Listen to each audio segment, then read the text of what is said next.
In episode number 287, we talked about the new rules for cover art. We talked a lot about guidelines and what you can have on there and what you can't, but we didn't talk a lot about how you create a creative cover art that drives your brand, that is engaging, that brings people into your music. So, in this episode, we're going to do just that. You're listening to the CD Baby CD Baby DIY Musician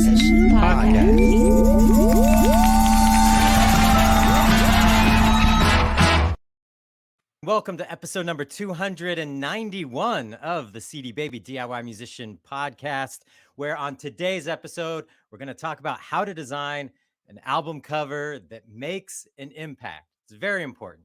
My name is Kevin Bruner. Joining me is Chris Robley. And Chris, how you doing? I'm doing good. That's it. I'm good. Oh, you're good. Okay, good. I'm remembering. Actually, I'm remembering our hot take from that episode, which was that if your album cover sucks, everyone's going to think your music does too.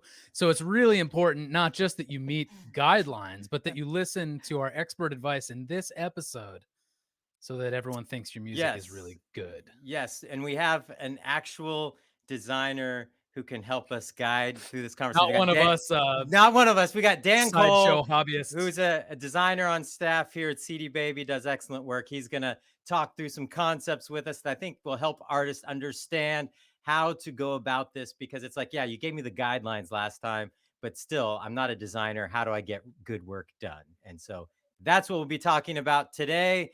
And it should be a good discussion and a good follow-up to episode number 287. But before that, I want to remind you, DIY Musician Conference tickets are on sale now. The conference is coming to Austin, Texas, August 26th through 28th. Right now, tickets are just $99. You can't beat that. It's time to get things rolling again. It looks like we're coming out of this pandemic haze, and it's time to get your career rolling and get excited for the future. And so much has changed in the industry over the last 2 years. It'll have been 3 years since we had our last conference by the time we're all together in Austin. So lots to talk about, and we need to be there together to do it. And if for whatever reason you can't be there in person, the same exact ticket gets you access to all of our virtual conference events. So most of the content will be happening online as well, except for the more experiential stuff, the community stuff, the performances. There will be a lot you can't do online. So you should be there. But if you can't, you've got an option. So you can buy your ticket with confidence right now, $99. If you think you can make it to Austin, great. If you can't, that ticket still works, gets you to all the main sessions and some virtual networking and all that. But being there is going to be what you want to do. I mean, just go to Austin. And if you get 2 rooms or more in the hotel, the Hilton right there, which is the hub, you want to stay in the hub of all the activity. If you get 2 nights or more, your ticket is free. So check out DIYmusiciancon.com with all the details. Again, $99. That price is not going to last long. It's an amazing When you deal. were saying that deal, you said 2 rooms, but what you really mean is 1 2 room nights. 2 nights. Yes. Yeah. You don't 2 room nights. Split yourself in half and sleep in 2 places.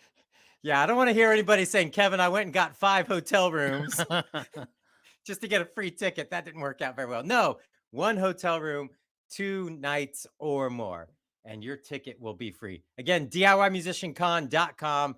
Go there, get your ticket locked in. It's time to get excited about the future of your career and where things are going, and it's going to be a great jumping off point for that. All right.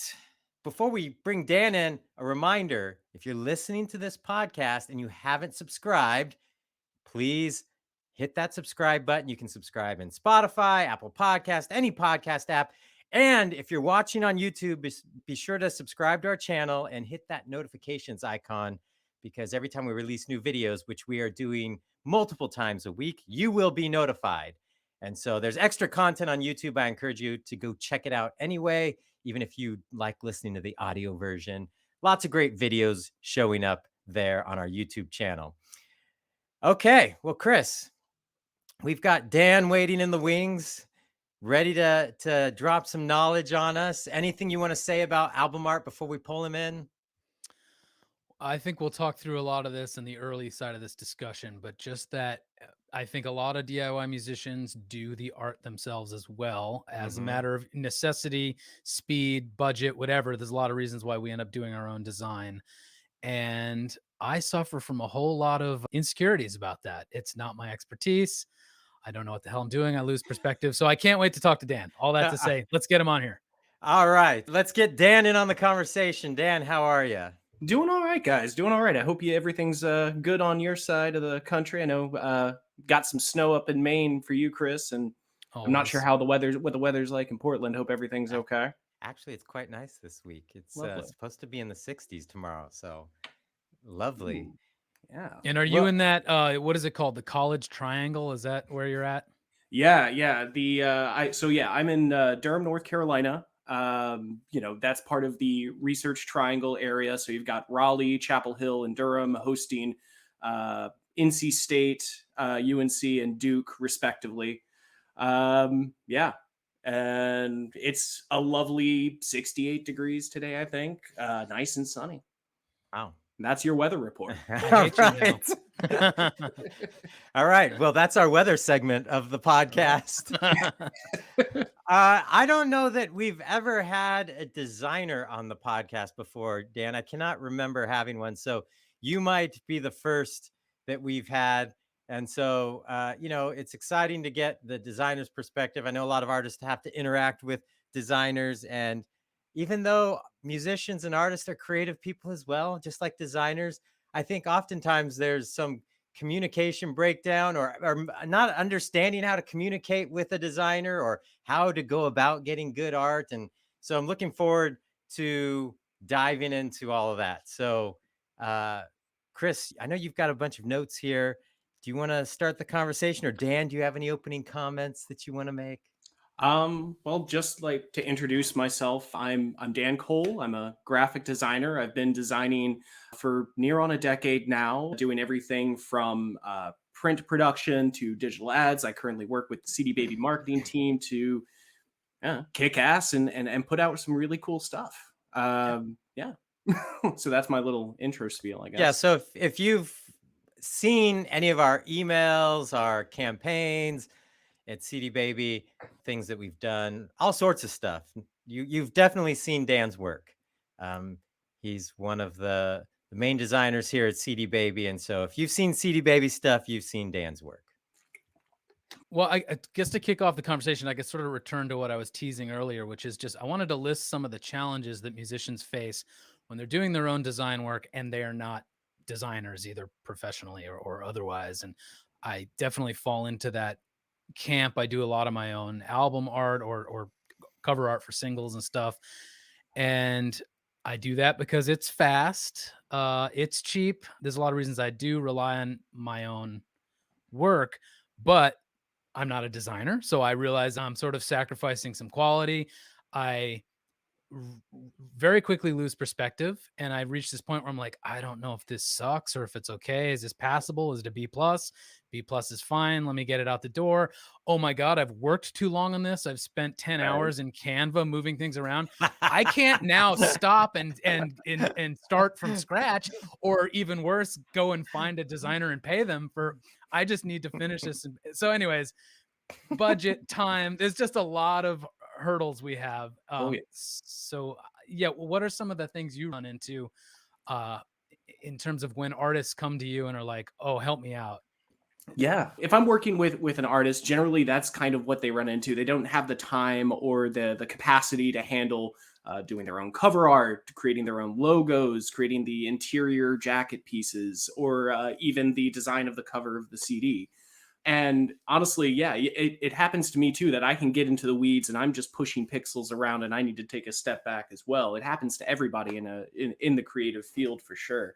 But it's always great to take that sort of pressure off your shoulders and put it on to somebody who knows exactly what they're doing and can manage that a little bit better. So yeah, generally getting back to the original point of your question, I'd say that it's a bit of a time crunch that artists are running into, and they just need somebody with a stronger artistic eye. Generally, they'll have like this idea in mind as to what they want. Like Chris, I worked with you on the Robley 2020 signs. You had this idea of like, oh, I want it to look like a presidential signage to promote my album. And fortunately, I know exactly what that looks like because we were just pretty close to an election year. So I had plenty of examples to pull from as well, which I is think you spit out like 3 or 4 options that were all really good, convincing campaign signs. I'm like, "Oh, that's the Republican version. That's the Democrat version. That's the, like, I'm progressive, so I'm gonna throw in some crazy purple, version to be able." You had that all, which made me think you were actually doing campaign design yeah, work. Isn't that that's the campaign that got removed from Facebook, Chris? Facebook banned almost every single one of my ads for that oh my album gosh, because I they did thought not I know was running for office. Hey, I'd vote for you, Chris. Oh, thanks. I want to be Well, undersecretary. so I think towards the end of the discussion, we'll talk a little bit about your advice for artists who want to hire a designer and what to expect, how to communicate, all that sort of stuff. But first, for artists who are going to do their own design, you have these really helpful guideposts for breaking up how to think about the different elements you'd use in a design and what draws your attention, the focal point. Do you want to just quickly touch on them? And then I think we'll go more in depth later. So yeah, basically when it comes to the elements of an album cover, I've kind of whittled it down to a couple of different elements of what an album cover consists of. And that kind of boils down to photography, illustrations or graphics, which will be, your doodles, your sketches, your circles and squares, typography, which is just a fancy word for saying the words within your cover, and utilizing all of those elements in sort of a harmonic balance, being able to lean towards one or the other without something dominating too much, and communicating the idea of the cover clearly. Before someone kind of sets their sights on one of those elements or any mix of them, you have this advice to not jump in. What's that Yeah. all about? Yeah. So what I see all the time is that someone will have, a strong idea that they're all gung ho about it. They'll jump right in and get into Photoshop, Canva, open it up, and get straight to designing, which is good if you have the experience and the clarity to use the tools to achieve your goal. But for a lot of folks, generally speaking, you want to kind of like plumb the depths of your ideas. So as a graphic designer, what I do is I tend to like thumbnail my sketches. I don't go with my first idea. If my first idea is strong, I try to come up with a couple of others to sort through just to see if, what I could be missing out on if I were to just go in that one direction, or maybe there's some better ideas in my mental basket that I can pull from. So that's absolutely something that you want to do. You want to take a leisurely pace, well, not a leisurely pace, but you want to pace yourself because this is a marathon, not a sprint. And so slowing down your pace, sketching out your ideas, putting pencil to paper rather than just immediately jumping into a digital space can help you connect a little bit more with the concepts and ideas. At least I've found when you're designing anything, be it an album cover, a poster, or I don't know, merchandise even. When you're saying put pencil to paper, that might sound intimidating for someone who's like, "Well, I don't have any drawing skills. I'm not good at art." So, but you're not asking them to be good, right? This is just about No. brainstorming.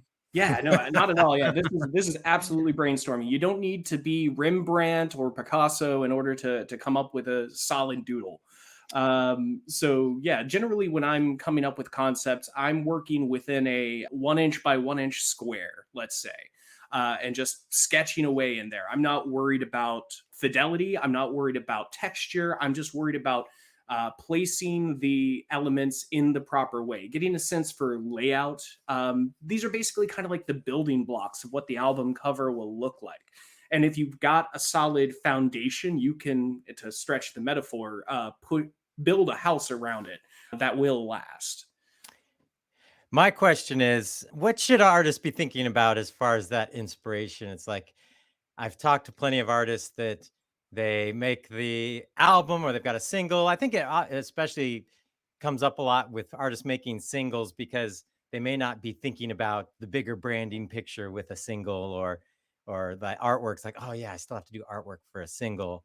What are some ways that artists can think of inspiration or things that you might look at as a designer? Like if someone says, "Hey, here's my single, I need some art for it."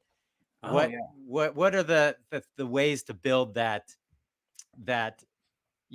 when you're going to pen to paper or trying to get those ideas down for a designer, where do you even draw from ideas? Yeah. I mean, the first springboard that I can think of is just, analyze your song. What is it about? What is the song trying to say? What moods is it trying to elicit? Is this a love song? Is this a hard rock ballad? Just try to get a sense of the genre and the emotional resonance that's coming with this single. What you want to do is analyze your song and try to come up with what moods you're trying to reach. And then when it comes to inspiration, you can pull from anywhere. You can take a look at what other artists in your field are doing and see what jives with you. Maybe there's something in the past that could be updated and kind of tweaked and mixed up on. Maybe you draw your inspiration from modern masters or painters or abstract artists. You can pull inspiration from anywhere. If you see a tablecloth that has a really nice pattern on it that you think speaks to your album, you can ape that to an extent, without broaching any sort of copyright laws or anything like that. So inspiration can come from anywhere. And what I like to do when I'm working with any client is to just gather up these visual images and references, things that I think relate back to the emotional quality of the piece that we're working on, and say, hey, this is the kind of visual that says this idea. This is the kind of visual that says that idea. And tools like Pinterest and other bookmarking tools are really good for that, especially if they're visual. So when you are working with an artist or client to sort of hone in on that vibe or emotional resonance, if an artist is doing this design themselves, they might not have a designer to run that by, but I'm assuming they should run it by their collaborators or their family or their friends, or like what's and how much should they trust outside of opinions? That's a good question. You should absolutely run designs by people that you trust, people that you can hear out their opinion, and they won't just blow smoke up your ass or anything like that. But ultimately, it's going to come down to you to decide what fits best. And if you're working in a collaborative environment, like with a band, with other bandmates, definitely run it by them too, because it's going to be their brand that's also on the line, right? So yeah. Well, one thing I liked about when you were saying like keep your little thumbnail sketches to like an inch square, the smaller it is, the quicker you can create that idea, and so the more ideas you can generate. So that seemed to be really kind of integral to your brainstorming process. Get a lot of ideas out quick, and Mhm. then kind of find the one, I assume, that resonates the most, and then sort of pursue that with the methodical stuff we'll talk about later, right? Yeah, absolutely. You want to kind of like sift through what you have going on and kind of get rid of the low hanging fruit if it's not resonating too sharply with you.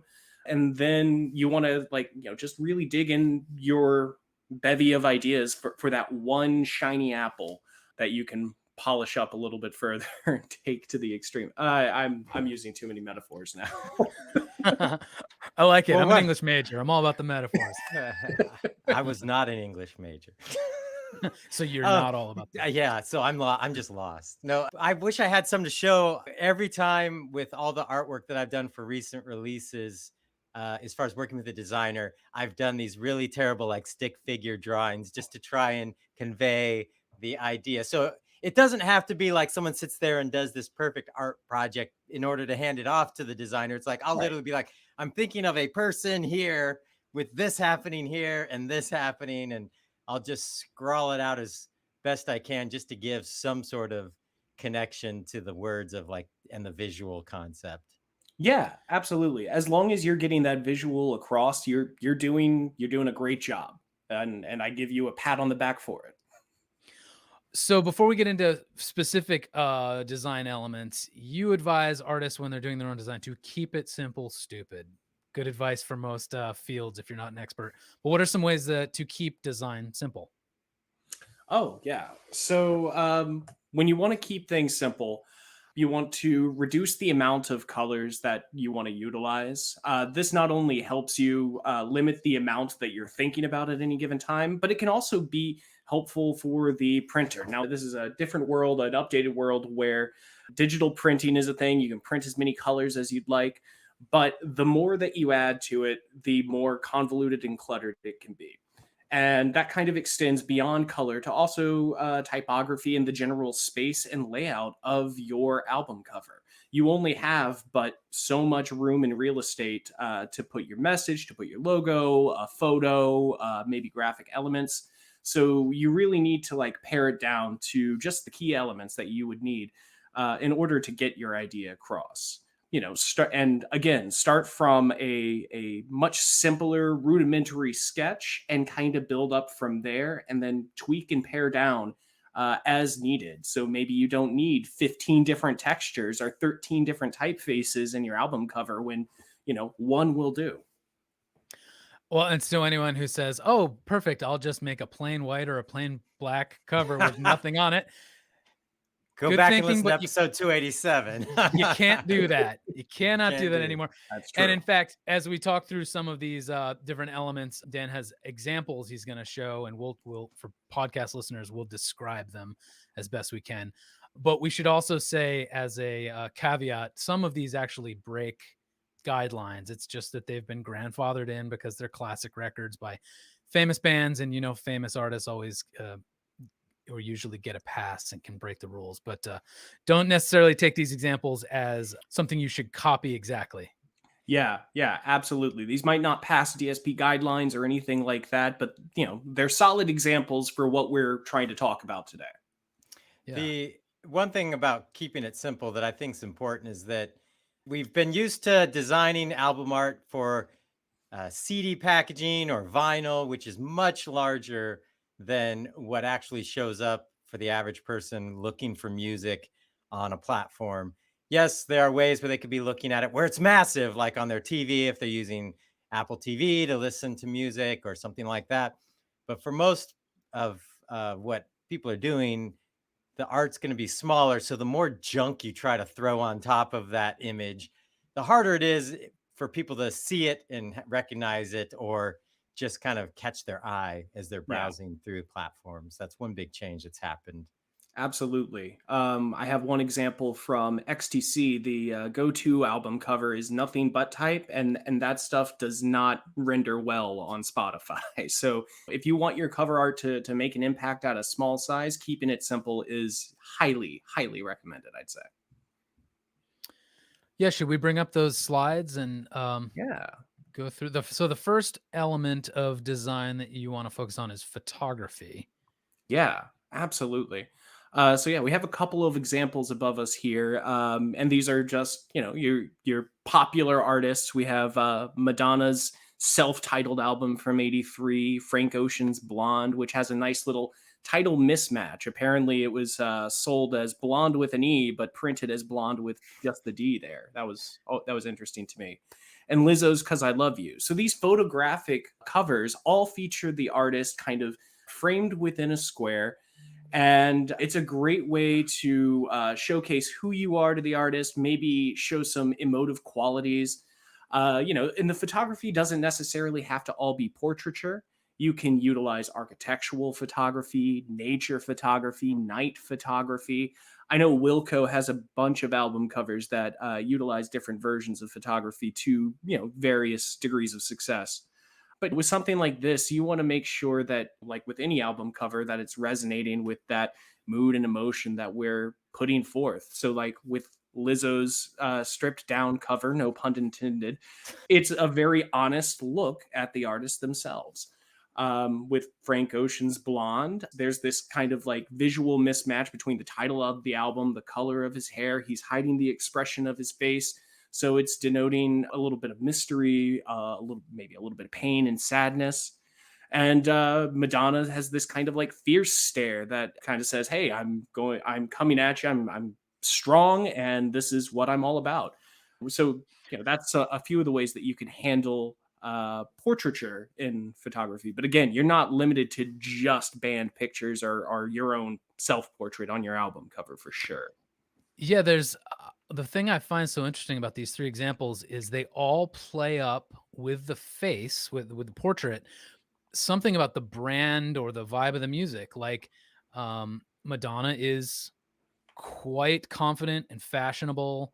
The Frank Ocean one is, like you said, sort of hiding. There's some privacy and pain. Like Lizzo's totally just like super confident. Here I am, and then because you see the face, and at least you see their eyes in the examples, except for Frank Ocean, there's this real immediate human connection and like a well, not that they're necessarily being vulnerable, but just that instant thing when you see someone's Yeah, face. Like I think humans are programmed through evolution to have some very, very deep response to a human face.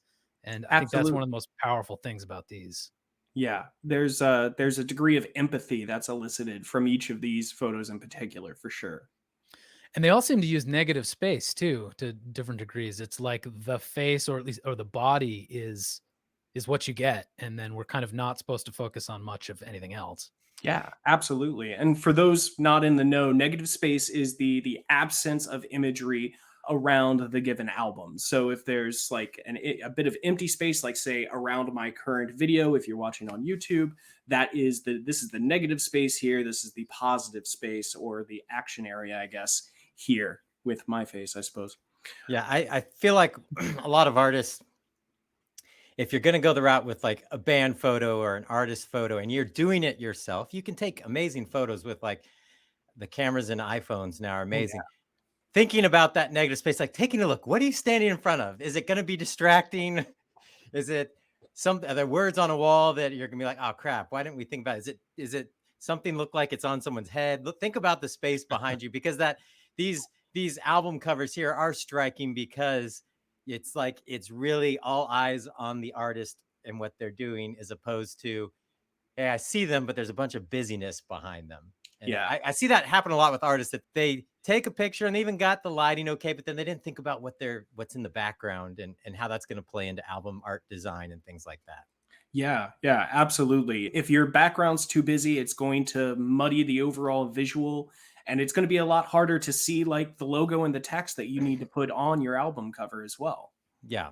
That's another good point. Like thinking about, do I want the artist name and album title or one of those on my album art? If so, and I'm using a photo, how does that mix in? Because Exactly. you got to think about that. And this is where thumbnailing and sketching really, really helps out, because you're not jumping right to taking that photo and using the right photograph. You're thinking, okay, well, I'm going to put my title here, I'm going to put my portrait over here, and then I'm going to put X, Y, and Z over here. The other thing, that's two out of the three of these, two of the subjects are naked, so maybe this doesn't fit as well with these photos, but at least with the Madonna one, not only are you getting emotional connection and emotional information from the face, but portraits give you a sense of scene Hmm. and genre as well. Like with her, it's like, oh, you kind of look like New York art scene mixed with like post new wave dance pop sort of thing. It's like the fashion is conveying the sound as well as her attitude. Yeah. And so I think that could be true of a lot of, you could, if you have a Houston hip hop look, or if you have a punk rock, whatever your genre is, your fashion choices, if they show up in the photography, can do a lot of talking and convey a lot of information as well. Yeah, for sure. And the color helps in that as well. With Madonna's, it's got this sepia toned, kind of grayscaled image that has a more of an art house feel, and really allows the red O's in her name to pop out really well. And I also like that they line up horizontally, those two red O's, so it takes you from left to right, just looking across her face, if her eyes didn't catch your attention the first time. That's interesting. I didn't even really, I mean, I knew that there was words there, but I'm so drawn to the face, I didn't even notice that. It's little Yeah, subtle things about design. the little That's why you're details. a designer. Should we go to the next element, which is Yeah. illustration and graphics? Yeah. So illustration is, a big deal in the design world. There's a lot of fantastic illustrative covers. One that I left out would be like Pink Floyd's Dark Side of the Moon. But we've got some popular ones here with Unknown Pleasures by Joy Division. I believe these are a histogram sound wave of some kind stacked on top of each other, just set on a black field, which is this very minimal but still very detailed design.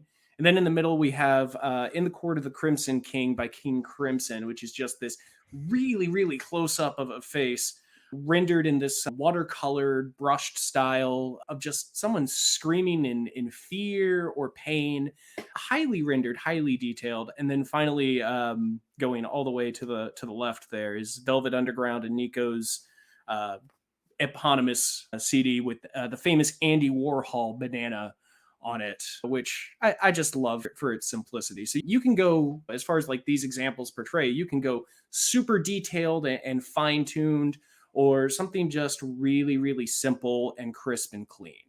And it allows you to like kind of plumb the depths of what it is that you want to say.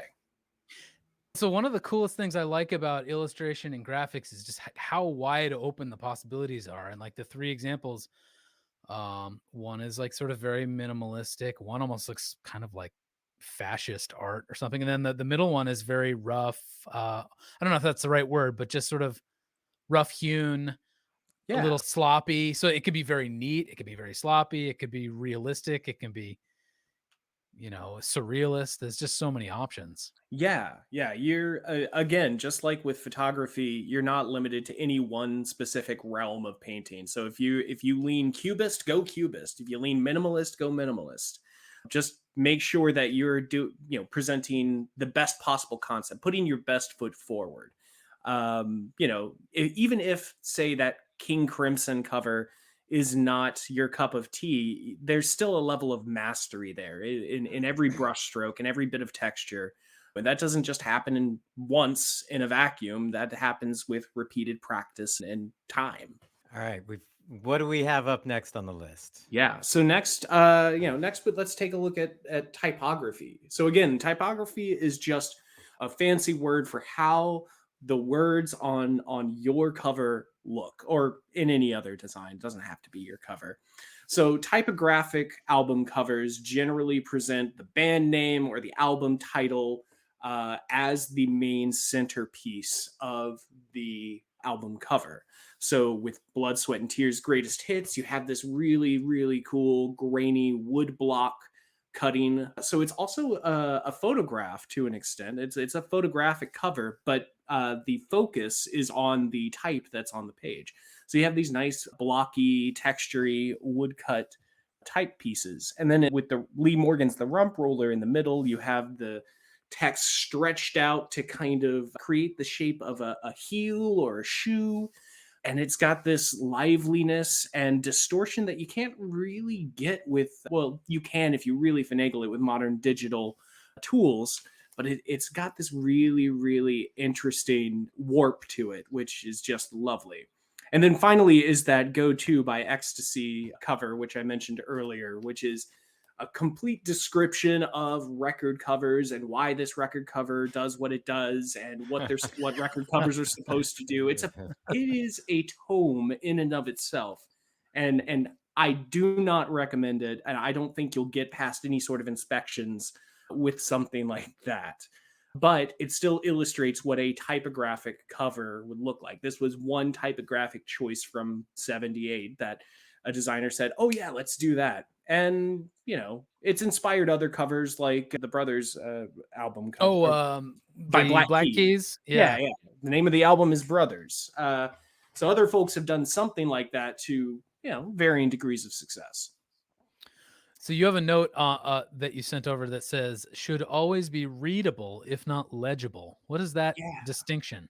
So readability and legibility sound like they're the same. They both deal with words, but if something is readable, you're able to understand it, to take in the broad message it's trying to convey, even if it's not legible, which is, how you can see the individual character forms. So if we take the example in the middle there of the Rump Roller, I would say that it is a very readable cover, but not very legible. Even though you can absolutely see the Rump Roller Lee Morgan in it. It's definitely, by contrast to the title and artist credit in the upper left of it, it's definitely less legible by comparison. Yeah. Now, so what's your take on typography, including like Comic Sans and all the design no-nos, Papyrus. papyrus? So, I am absolutely of the ilk that I will never use Comic Sans, Papyrus, or anything like that myself. But I also feel like they get a bit of a bad rap. Every typeface was designed to fulfill a specific purpose. And, Comic Sans might not be the best choice. It won't be fulfilling its purpose on your album cover, unless maybe it's a clown car style cover, maybe it's something that's supposed to be a little bit garish, a little bit out there, and then in that case, go for it. But ultimately, typefaces are kind of just tools in your tool belt, and you get to pick and choose which ones work, and it's up to you, if you don't have a designer, to decide what tool is right for the job. Just in my opinion, Yeah. Papyrus and Comic Sans are not that tool. Well, the one thing that I think it would probably be an interesting thing for any artist to try, especially on a budget, if you're thinking, I just want album art that just has our name in big letters, perfectly acceptable idea. Uh, just open up Microsoft Word, or you can probably do this in Canva or Photoshop if you have it. Type your band name and then just flip through all the fonts. Yeah. It's amazing how different they'll look and how sometimes they inspire design or look ready to go just by having the right font. Yeah, and if you want to get really nerdy with it, figure out kerning, leading, these design terms that I'm not really going to tell you. You're going to have to look it up on your own. But yeah, just figuring out spacing and positioning on the page can also help in readability and legibility too. I've heard it stated as a rule a lot. You can tell me if it's an actual rule or not, but that people should not have any more than two different fonts or type. I'm not clear on what the difference between a typeface and a font is, but Yeah. two different kinds of texts. Is that true? Yeah, absolutely. So you don't want to do 30 or 40 different typefaces on your page. You barely even want to do three or four, because at that point you're kind of muddying the message. And unless these typefaces are explicitly similar to each other or come from the same font family, it's something that you want to avoid. Otherwise, it's going to start looking like a circus ad from your local newspaper, or a ransom note. And that's the last thing that you want, is to think that, oh yeah, no, we're holding some child ransom. Give us all your money, please. That can work if you're a 70s punk rock band, though. Yeah. That could, yeah, That's what I'm yeah, Yeah. talking yeah. about. I mean, if you want to go literal, cut out letter forms, paste it down, and do it like that, that's absolutely an option. I would say, but I would be remiss if I didn't say go that route with caution. Yeah. Well, I guess it's one thing with album covers or cover artwork because in general, you're not going to have any more than two bits of textual information. Generally, it's just the Yeah, artist name and the album name or the name of the release, and then that's it. So you kind of limit yourself by default. But when it comes to show posters or headers for Facebook or whatever, that gets into realms where you could start to have more than two bits of information absolutely. and then have to weigh those choices. Yeah, absolutely. So in that situation, your typefaces are the way that you communicate a message, and so yeah, you're going to want to have a different array of things for your, maybe your headline, maybe for your event details, and maybe for contact information, websites, that sort of thing. But yeah, absolutely, that's something you want to keep in mind. So So what's the fourth? yeah. So the fourth isn't really an element of itself, but it's really understanding how to mix and match with these elements. So no cover that we saw today showcases just typography, maybe except for that XTC cover, without photography or graphic elements. So like that Blood, Sweat, and Tears album cover is photography for sure, but it features typography prominently. So these are just a couple of examples of mixing various elements. So you can see in the first one, in the Mimi Nakoto album cover, you have this sort of like radial pattern of birds and a giant X in the middle with clouds. So you've got all sorts of different photographic elements stacking on top of each other, in addition to the typographical elements of your artist name, album name, in both English and Japanese. And then with the Grace Vanderwall cover for Perfectly Imperfect, you've got a photograph with graphical elements stacked on top of it in the simplest way possible. So it's still that portraiture photography that we were looking at earlier, but with sort of playfulness overlaid on top. And with the By the Way cover by the Red Hot Chili Peppers from '02, you've got photography with painted elements directly on top of the image. And the typography in it is hand painted as well, which gives it this sort of rough hewn, grungy sort of feel, which I don't know how grungy the Red Hot Chili Peppers were by 2002, but hey. Never were they grungy. So yeah, being able to play around with these elements, mixing and matching them is going to be really important going forward if you don't want to pick just one particular focal point. And even if you do, you're still going to have to run into elements of typography, photography, if you stick with illustration, vice versa. It's up for permutation and combination until the end of days, until the heat death of the universe. The thing I really like that Grace Vanderwall cover, because for people just listening, it's a super stark black and white photo of the artist. She has a very interesting look on her face. Her hair is sort of blowing one direction. There's a ton of negative space. So in a way, it feels extremely minimal. But then you have all this like, are those primary colors? I don't know how to describe it, but just very loud, Mhm. almost New Orleans feeling party of rainbow illustrations, like literally Yeah. jumping off of her face. So it feels like two totally different universes, but somehow they congrue. Mhm. It Absolutely. also makes it very eye catchy because it's Yes. Yeah. very white. Uh, the black and white photo has a lot of white in it, and then there's Mhm. these colors on top, so it Just very catches bright and catches your vibrant. eye really easily. Absolutely. And, and what helps in that is understanding how these elements kind of work together. And that's kind of where creating a balance or harmony comes in. So we can take another look at some of these examples here and see that there are, a few elements that are playing with each other. You see illustration and typography. There are photographic elements, at least in the Stone Roses example to the far right. And so basically, what we're looking at different forms of balance, and there are actual names for these different forms. So with the Danger Doom cover for MF Doom and Danger Mouse's collaboration, you have a nice linear balance. So on either side, it's a good symmetrical balance. The image falls directly in the middle. Even the Danger Doom text almost is completely shorn in half if you were to just put a line down the middle of the album. And then Uh, if I can just like describe a little bit more what's happening, it's yeah. essentially the MF Doom helmet. So it's a sort of Mhm. superhero, supervillain helmet on top of a mouse, which is that Danger Mouse's Yeah. yeah, there's a collaboration between them. And then there's a sort of skull and bones type thing right below it, but it's all directly in the center Yeah. of the album cover. Everything kind of hangs on that center linear pillar and rotates around it. And there's like that splotchiness in the background that also kind of sits really well on that middle line. That kind of draws contrast against the Carlos Santana cover that's next. So it's Santana's Lotus, which demonstrates more of a radial balance. So what we have there is a painted image in the very center of the album with plenty of negative space around it.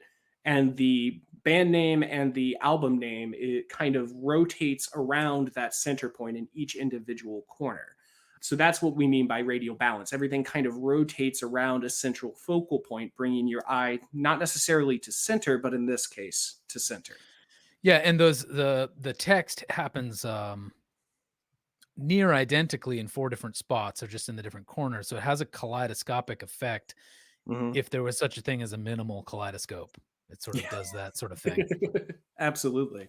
And then there's also the example with the Stone Roses. You have this sort of Jackson Pollock type field, someone just scattered paint on a canvas, and a couple of photographic elements, which are the little lemon rounds that are pronounced in between. And then the one of those slices of lemon make the O in roses, And so this is a mosaic balance in that there is no real true balance. There's not a center line I can throw in there or a circle I can throw in there that says, hey, everything's the same on either side.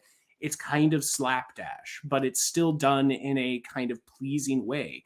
The red, white, and blue paint on the left takes your eye to the right to the letters, and then you kind of zig back down to the lemons and back off in a sort of Z form, which, that's the mark of good design in my mind. And then, I've always loved that album cover. It just seems like such a mess and in such a yeah, good way. yeah, and messes can be fun and engaging. And so if we take some of this and we look back at some of the other examples, we can see that balance kind of shining forward. So we can see the radial balance in the Minicoto album cover. In Grace's, you don't see a linear or symmetrical balance, but there's an asymmetrical balance there. So if I threw that vertical line on the Grace Vanderwall image, on one half, you have that nice plain album cover, and then on the other half, you have the bright, lovely illustrations that kind of come off of her face and out into the ether. And so while that's not a perfect balance, it is another type of balance, which is pretty asymmetrical. And then going back to that Red Hot Chili Peppers album, everything's kind of just slapped on there, fit in where it can fit in. And again, that grungy sort of feel lends it to more of a mosaic type of balance there. And I think that's the last of my slides. All right. Well, lots of great info in there. The one thing I wanted to make sure we talked about before you go is, let's say someone just watched all this and was like, I can't do any of that. I need to hire a designer. Yeah. Where do they start? Where should an artist begin? Well, you can find a lot of designers via the interwebs. It's a beautiful digital age where there are plenty of services out there that can link you up with a designer. Sites like Upwork and 99 Designs are great for those that are on a budget. But if you are of better means and you need to work with somebody directly, maybe even locally, I would say maybe take a look at your local chapter of AIGA, see who its members are. And that's, I believe, the American Institute of Graphic Arts.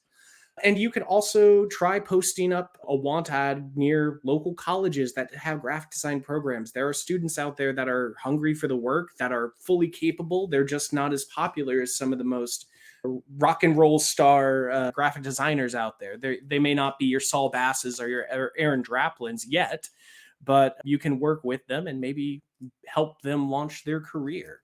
But one thing that you always want to keep in mind, and I definitely be remiss if I didn't say it, is you need to pay your collaborators.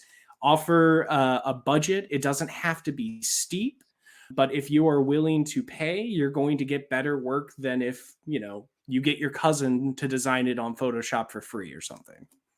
And then when you're setting that budget or, sort of negotiating the payment, do you talk through what that gets you? Like, is that one pass at a design? Does that get me 20 revisions? Does that mean I can complain for 30 years and finally it delivers? How do you work out what it entails? Yeah, it's just like working with your bandmates, working out payment splits or something like that. It's all about communication and collaboration. So yeah, every designer is different. They'll have different methods of how they deliver it.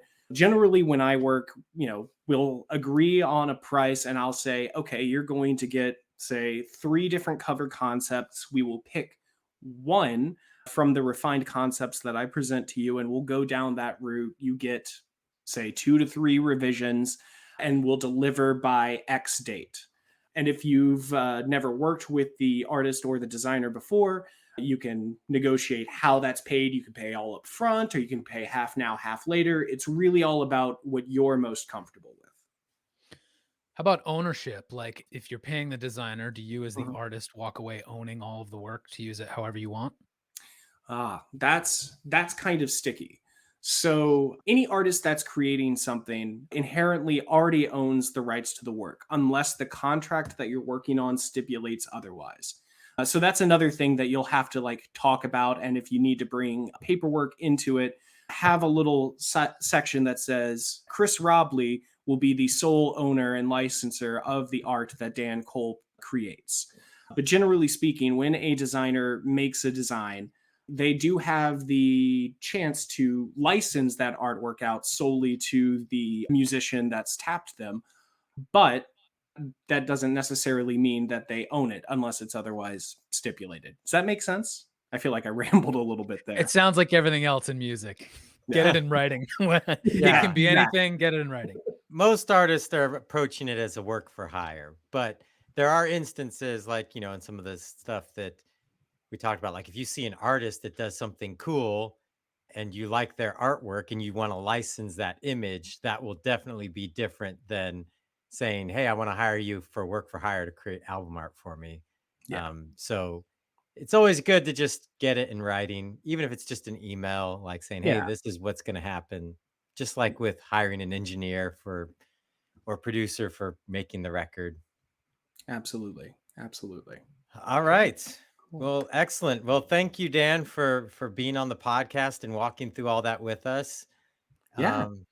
And if anyone wants to check out your artwork and your personal projects, I mentioned, at the top of the show that you've done an enormous amount of stuff that they've probably seen of CD Baby, but where can they go to check out what you've done Sure. beyond that?